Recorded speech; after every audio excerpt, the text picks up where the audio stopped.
Hello，大家好，又係我 Wetland 專家。咁好多時咧，依家啲新款嘅開放式廚房咧，啲人硬係覺得爭啲咁嘅。我日日喺屋企整避風塘炒蟹噶嘛，冇個緊廚俾我點掂啊？咁今日咧同大家介紹一個 Wetland Season Bay 嘅新放盤啊，3房套廁，咁啊自己咧可以改咗一個叫做緊廚嘅效果嘅款式啊。咁啊即刻由門口開始睇下先。咁啊一入大門啊，旁邊例牌啦，鞋櫃啦，上邊無線充電，上面就儲物櫃家電箱。咁另外行入啲就洗手間啦，咁啊客廁企缸嘅設計啦，上邊就係佢自己加裝埋浴室寶喎。咁啊旁邊一個細房，純白嘅設計啊，呢間屋白雪雪。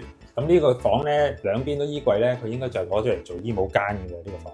咁啊再睇睇業主精心設計嘅緊廚先。咁啊上邊就玻璃啦，下邊就都係儲物櫃嘅。咁啊解決咗原裝鞋櫃唔係擺到好多對鞋嘅困擾啊。咁啊離遠睇一睇呢個玻璃趟門。因為 Wetland 咧去到3房咧，佢就已經有呢個明火噶啦，又有明火又有電磁爐，咁啊啱晒精湛廚藝嘅你啊！咁啊其他咧雪櫃、洗衣機啊、櫥櫃啊冇喐過嘅，咁啊發展商原有嘅配備啦。咁上邊呢個空間咧都唔嘥喎，用埋嚟做呢個收納櫃。咁啊睇睇客廳啦，客廳咁啊都做咗一啲純白風格嘅設計，電視、儲物櫃。咁睇睇出邊嘅景啦，出邊咁呢度屋苑內街嘅位置啦，前邊一排別墅啦。咁好靜嘅呢啲位，前邊咧都好多都未有人住嘅。咁啊，再睇睇客廳同埋呢個廚房嘅款式。